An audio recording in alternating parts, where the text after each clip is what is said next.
السلام علیکم شنوندگان گرامی. داستان راغون. پرزیدنت جمهوری تاجیکستان محترم امامعلی رحمان در مراجعتنامه خود به مردم کشور 5 ینوری سال 2010 تأکید نمودند که راغون سرچشمه افتخار ملی هر یک فرزند تاجیکستان و رمز سربلندی امروز و فردای ماست. راغون هستی ملت ما و حیات و ممات دولت تاجیکستان است. در پرتو این سخنرانی سرور دولت اثر نویسنده شناخته تاجیک شیرعلی موسی داستان راغون را در قرائت قربان صابر تقدیمتان می‌سازیم. گفتار سیوم.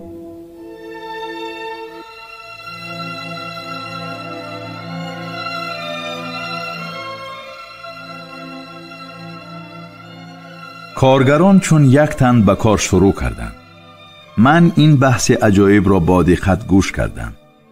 عجیب است که مردم ما چقدر پیش رفته است. چه خیلی بیناکارانی قطاری مسئله های مرکب حیات را به خوبی درک می نمایند. لایس نزد جوانان نوکار رفت و من از فرصت استفاده برده از آدینایف پرسیدم: بریگادیرتان آدمی خوب است؟ چه خیلی خوب. خوب گفتن کم است. کلمه خوب همه صفتهای او را افاده نمی کند. خوبی خوب، نه بهترش عالی جناب گوییم. به هر کس زبان می یابد، هیچ کس گپش را دون نمی کند. میرزا، آها، اس سایت را گوجو خد. چی می گویی؟ بیا آخر، میانم شاخ شد. حاضر. آن نمی مانی که به مهمان کمی دیل خالی کنم. سیرش در چی باشد؟ در آن که بریگاد کامپلکسی تشکیل کردیم. الکی 1 سال شد که با اصول نو کار میکنیم. KSM را تطبیق میکنند؟ با سوال دادم. KSM کوئفیشنت سهم مهنتی. چیزی معلوم.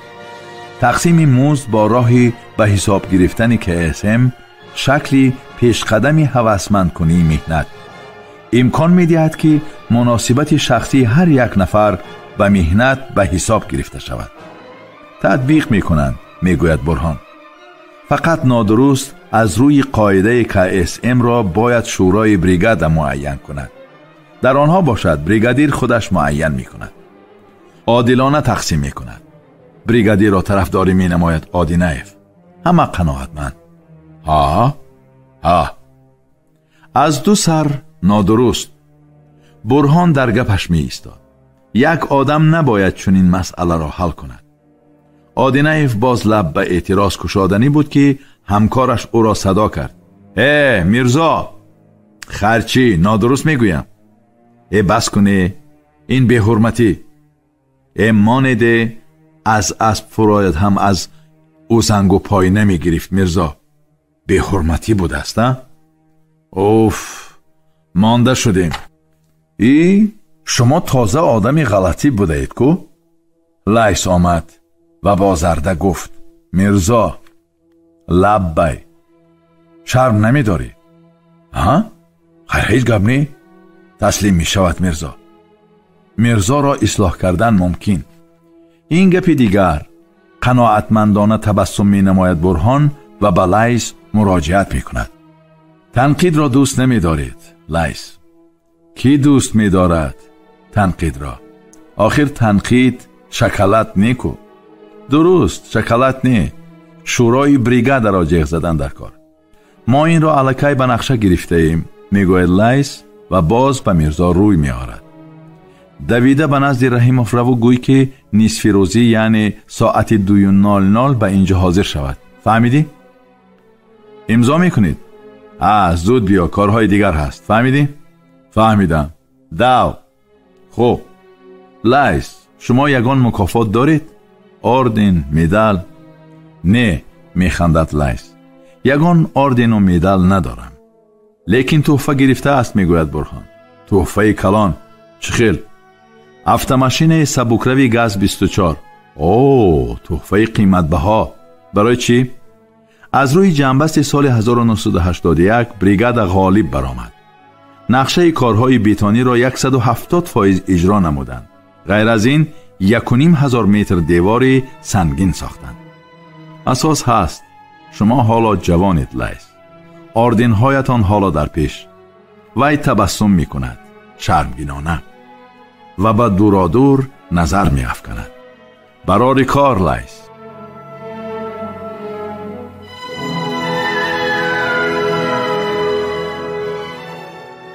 آنهایی که برای خلق خود جان فدایی می کنند از چشمانی نمک پاسداری وطن دور نمی مانند. اکنون به زواد نان می رویم، گفت برهان. در راه او از جوانی که سرخم و خاموش بود پرسید: بریس، چرا خاموشی؟ چی گویم به شما؟ سلامتی چی خیل؟ سمینه چی تف؟ جین زند آن را. کی را؟ نه چرا؟ خیر، راغون را. تو چی گمان کردی؟ راغون ساختمان مخصوص است. تو در اینجا از امتحانی مردانگی میگذری، فهمیدی؟ بناکاران سرتجربه میگویند که در آغاز ساختمان‌های عظیم آب و هوا ویران می شود. طبیعت به وی دست رسانیدن آدمان را حس می کند. سال 1971 در نبرژنی چلنی همین خیل بود. باران ماها چاهبون را از آب پر کرده راه‌های زیر زمینی را شسته برد. 400 کیلومتر دورتر از تلیتی هوا گرم و بی‌غبار بود. در بالای کمز ابرها سیر می‌کردند. در راغون وضعیت کمی دیگر است. اینجا آدمان طبیعت را ویران نه بلکه آباد می‌کنند. لیکن یک بار سیل آمد. سرمهندس کارپوف آدمان را در نزد اداره جمع آورد و آرامانه گفت: رفیقان، امشب سیل آمد، ولی آفت تمامی نتیجه های کار ما را نابود نکرده است. بسیار چیزها را نجات دادن، تعمیر نمودن ممکن. هر قدر تیزتر به کار سر کنیم، همان قدر تلف کمتر می شود. به کار سر کنید رفیقان. ولی یک نفری یافت شد که خواست وضعیت را مرکب سازد. یوگنی پاولویچ، گفت او، چند وقت این دوام می کند؟ چی دوام می کند؟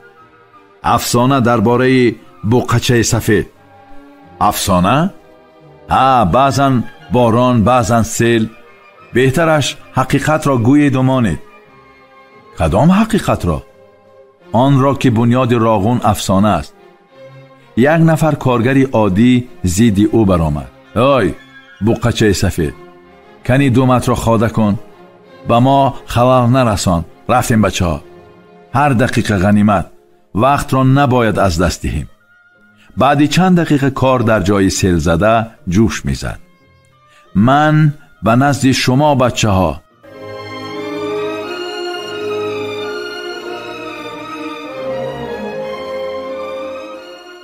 رضایف و عبدالرحمانوف به یاری آمدند.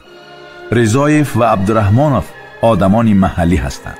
رضایف فاکولته گیدراتکنیکی دانشگاه کشاورزی تاجیکستان را ختم کرده است.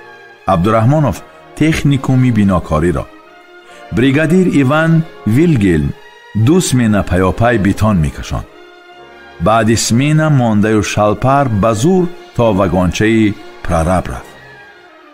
در همین لحظه او را به نقطه دیسپچری به تلفن جغ زدند. برای سمینه سیوم بیتان میگیرید؟ ویلگلم براغون از یاوان آمد. تا آن وقت در براتسک، نارک و سیاناشوشینس کار میکرد. او به دودلگی جواب داد: میگیریم، بیتان را فرستید.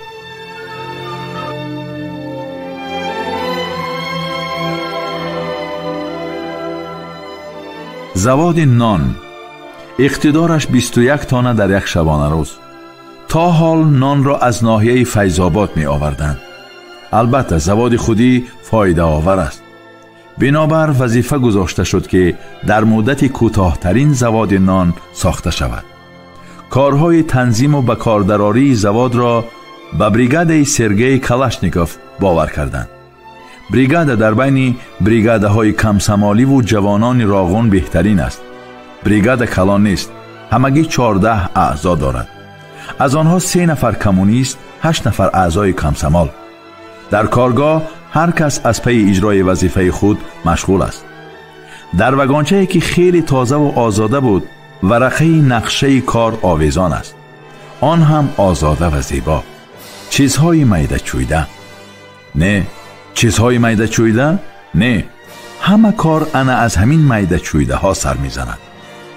آخر از تازگی و نقشه قطعی کار، طبع کارگران و در نوبت خود محصولناکی مهنت وابستگی دارد. بریگاد جوان است. آخر سال 1982 تأسیس یافته است. اعضایان آن از روزهای اول نشان دادند که به همه کار قادرند. عهده برایی یارانی همت بلند مخصوصاً در زواد نان عیان گردید. از روی نقشه پیش بینی شده کارهای وصل و تنظیم میبایست اولی سال 1984 به انجام می رسید. ولی آنها عهدهداری قبول نمودند که حجم تمام کارهای به ذمه گرفته‌شان را با سرعت و صفت بلند اجرا کرده انشاءات را 4 ماه پیش از مهلت به انجام می رسانند. برای اجرای این عهد و پیمان آنها از تمام ذخیره و امکانیت پوره استفاده می برند. حالا در هر سمینه هر اعضای بریگاد نقشه خود را تا به 200% اجرا می کنند. در همه جبهه خود بریگادیر سرگئی نمونه است. او که مربی جوانان است، دائما به کسب آموزی شاگردان و کار و زندگی آنها غمخواری می کند. با تشبث و توصیه او در 1 سال از قشلاق‌های همسایه 1 گروه جوانان به ساختمان آمدند. کارگران پیشقدم این بریگاد مدویدکوف، یوسفوف، شیریایف، قربانوف ضربداران جبهه مهنت می باشند. برهان در حق این بریگاد بسیار سخنهای صمیمی گفت و از کار آنها قناعتمند بودنش را اظهار نمود. ما به قولمان وفا می کنیم، بیان داشت وقتی خیر و خوش سرگئی کلاشنیکوف. نان راغون به نزدیکی می شود، البته خوش لذت می شود. ما هم به این باور داریم.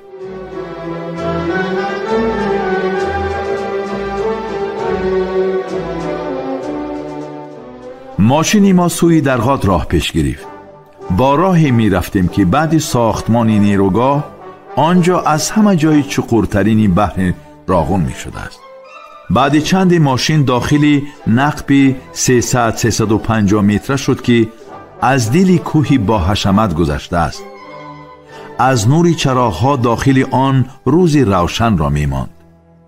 در راغون چقدر نقب می شده باشد. برهان فکری مرا خواند مگر که گفت اگر در نارک 36 کیلومتر نقب کافته باشند، در راغون قریب 2 برابر زیاد ساخته می شود. نقب ها برای چی؟ کنجکاوی می کردم من. پیش از همه برای آن که وقتی به ساختن درغاد سر می کنیم لازم می آید که ته کرسی آن را هموار و تازه نماییم. ته کرسی این تگی وخش است. برای این دریا را باید خشک نمود و به مدتی دراز.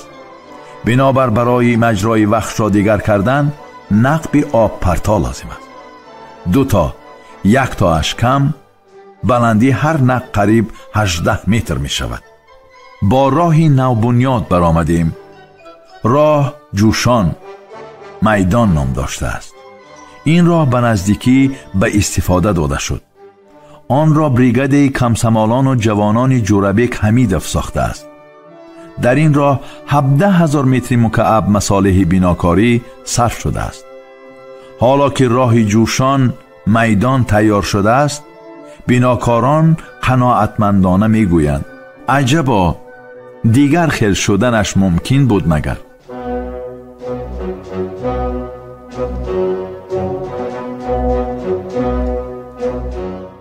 در راغون در همه کار همین طور ایجادکارانه رفتار می کنند.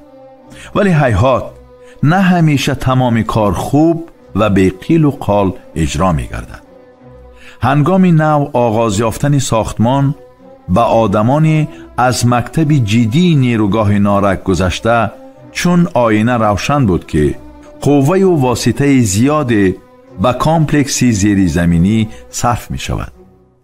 درست است که در راغون انشاءات اساسی و دویم درجه گفتن نشاید، ولی انشاءات زیرزمینی چه خیلی که میگویند دل و جان ساختمان است. برای ساختن آن پیشکی تیاری دیدند. همه تکنیکای نقب کنی و آلات و تجهیزات ضروری از نارک بر راغون آورده شد. برای قانع کردن احتیاجات نقب کنان به واسطه در میدانچه زواد بیتان هم ساختند. گویا همه کار در جایش بود، ولی بعدتر معلوم شد که هنوز مسئله های حل طلب بسیارند. عامل اساسی آدمان را به حساب نگرفتند. از یک طرف نرسیدن مصالح، از طرف دیگر نبودن جبهه فعالیت از بی‌ترتیبی و بی‌سر و سامانی به آن آورده رساند که بسیار نقب کنان صاحب تجربه بیکار ماندند. چون این متخصصان را بیکار ماندن گناه عظیم می بود. مقال آمد به سرم از آنچه می ترسیدم، گفتنی راهبران ساختمان امری واقع شد. مردم به چهار طرف پراکنده شدند. از جای دلبستگی برآمده رفتن آسان نه، ولی برگشته آمدن باز هم دشوارتر است. این را همه فهمیدند، ولی مزه از قیله گذشته بود. علاج یگانه از نو تشکیل کردن کلکتیوی نقد کنها بود. از کارگران کهنه قسمی مانده بود. آنها می گفتند که در همین جا هم برایشان کار یافت می شود. این کار هم پسی سر شد. با وجود این دشواری ها هستند. 43 نفر نقد کنانی جوان که با راخت کمیته کمسمالی ناحیه فیض‌آباد به آموزشگاه کسبی و تکنیکی رقم 16 شهر لیپکینی ولایت طول رفته بودند، بر راغون آمدند. اکثریت جوانان به کاروبار و حیات کارگران بار نخست از نزدیک شناس شدند. عظمت آینده برقی به آنها پسند آمد و گفتند در چنین ساختمان بزرگ کار کردن بختی به انتهاست و ما قول می دهیم. اما قول به وفا هیچ است. همه‌شان که به بریگاده ها تقسیم شدند در کوهکنی هنوز تجربه نداشتند، ولی در فعالیت ساختمان توقف نمی کند. وی عرصه امتحان است که از هر یک کلکتیو، از هر یک کارگر مهنت باثمر کردن را طلب می نماید. برای این بسیار چیزها را دانستن و توانستن لازم است. جوانان هم کار می کنند و هم از مربی های خود تجربه می آموزند. این البته دشوار است، ولی علاج دیگر نیست. عموماً در راغون کار کردن چندان آسان نیست. به عقیده برهان ساختمان از چند جهت غیر عادی می باشد. یکی دشواری های شرایط کوهستان و گیالوگیش. دیگری از بذرهای اساسی خیلی دور واقع گشتنش. سیوم هر روز به اینجا آدمان را از خشلاقهای گرد و اطراف کشانیدن لازم می آید. همه این وادار می نماید که در میدانچه ساختمان شرایطهای معیشی به کلی تغییر داده شود. در این بابت بعضی کارها انجام داده شدند. با وجود این معیشتی بناکاران به بهتر شوی احتیاج دارد. مؤسسه های مدنی خانه های خوب مجهز معیشی لازمند. برای نور آفران لباس های مخصوص، پای افضال و بسیار چیزهای دیگر لازمند. در نظر اول همه اینها میده چویده می نمایند، ولی روحیه آدمان از آنها وابسته است. خوراک با لذت و استراحت با فراغت باشد، کار هم مدعای طب می شود. همه این راهبران ساختمان را آرام نمی گذارد. بناکاران غمخواری و مدد هر روزه آنها را حس کرده می ایستند. به اختیار آنها تکنیکی مقتدر، تجهیزات و مصالح داده شده است. بنیادکاران راغون مردمی سربلند و نکوکار، مهنت دوست و رادمردند. آنها به شرایط نگاه نکرده کوشش دارند که وظیفه‌های در نزدشان گذاشته شده را سربلندانه اجرا نمایند.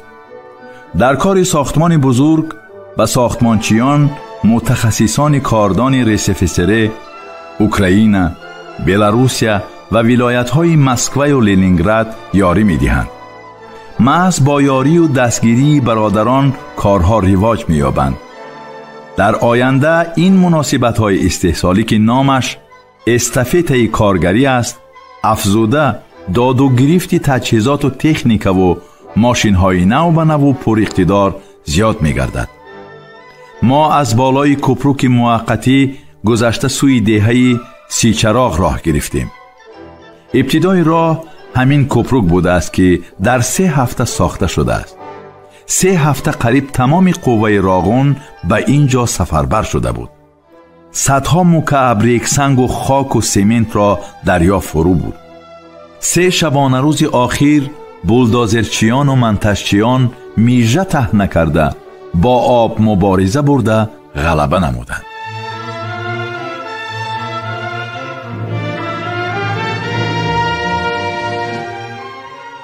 یک چند بولدازر اکسکاواتر در کیلومتر آخران راه کار میکردند. در پس رول یکی از آنها جوانمرد سبزینه حمید قربانوف می نشست. او تراکتور عظیم جثه خود را ماهرانه اداره کرده آن را پیش و قفا حرکت می داد. سنگ و خرسنگ ها پیش بولدازر به ساحل دریا غیل خورده خواب رفتند. راهی نو کشادن مگر کار آسان است؟ باز راهی که از ساحل دریا می گذرد. تا به اینجا رسیدن مانعه های زیادی را پس سر کردن لازم آمد. صدها سنگ و خرسنگ صد راهی بولدازرچیان شدند. جوان کار حمید قربانوف را با دقت مشاهده می کرد. ما را دیده با آدابانه سلام داد. نغز کار می کنده؟ نغز، جواب داد او و زود با افتخار اعلام نمود. من هم همراهش کار می کنم. کی شده کار می کنی؟ یاوری پدرم. نامت چی؟ مجید. یاوریت نغز کو؟ اما در آینده چی مقصد داری؟ البته آدم با آرزو زنده است. آرزو دارم به عسکری به خدمت وطن روم، جواب داد او. در گفتارش باز یک نوع افتخار احساس می شد. پس از خدمت به اینستیتوت می در آمدگیستی، آخر به کارگری امروزه دانش و ملکه لازم است. وی زود جواب داد. ها، لیکن درونه. برای چی؟ کی بولدازر چی می شود؟ کی راغون را می سازد؟ بعد پدرم به نفقه می براید. من می خواهم او را عوض کنم. به ساختمان انا چخیل جوانان لازمند. از روبرویمان جوانی قاقینه برآمد. وی لایحه کش بوده است. او به زور سلام علیک کرده ابرو چین نمود. من مطبوعات شما لیس را تعریف می کند. وی باشد یافته است احمقش را. می فهمید رفت و یگان کارش برار نگیرد گناه را به سر ما می پرتاید. شما مرا می فهمید؟ می بینید ما او را به قفا می کشیده ایم. خواندید؟ وی به ما روزنامه ناحیه فیض‌آباد را دراز کرد که در آن مقاله لیس چاپ شده بود. در حقیقت هم به عنوان کارگران لایحه کش در مقاله ایرادها گرفته شده بود. گوش کنید گفتو. شما با لیس خوب شناس هستید. با او گویید که وی حق نیست. ما نمی توانستیم با او واخورده گفتگو کنیم. ایرادهای او را محاکمه نماییم. آزموده می بینم. وعده دادم به حمید. واخوری با لایحه کش راه ما را دیگر کرد. سمتی را که به آن طرف آزیم بودیم 1 سو مانده به قفا گشتیم. پس از چندی واخوری به وقوع پیوست. شما از چی ناراضی هستید؟ مثال بیارید. مرحمت. لیس به میز نزدیکتر آمد. از زواد ارماتور پنجره های کج آمدند. هیئت شما به ما ایراد می گیرد وقتی که الکی پنجره ها کفشیر کرده شدند. چی مگر آنها را بریم؟ آخر ما آنها را تیار نکرده ایم. یا من نارفشان گم میزنم. آتیکا در زواد ارماتورا بد کار میکند. من راضی. ولی عیبی بریگادا چی؟ در این گونه مورد سری وقت سند ترتیب داده همه را حل کردن لازم. میگوید یک لایحه چی؟ وگرنه من به خانه میروم و زنم میگوید که درباره تو لیس مقاله نوشته است که تربوز میگیلانی. من خواهش دارم سری وقت سند ترتیب داده حل کنید. علم آور. آه میکشد مهندس. مهندسان ما در یگان ساختمان اینقدر با سرعت کار نکرده بودند. خصوصا در این جای کس پوست میپرتاید. حس میکنم خوشحالانه میگوید لیس، ولی در اینجا باز هم بهتر کار کردن در کار. من هم در همین خصوص نوشتم. و از جای میخیزد. مهمانان هم او را پیروی میکنند. اگر بیان نامه میشد چنین نوشتن ممکن میبود: واخوری در وضعیت دوستانه و همفکری گذشت.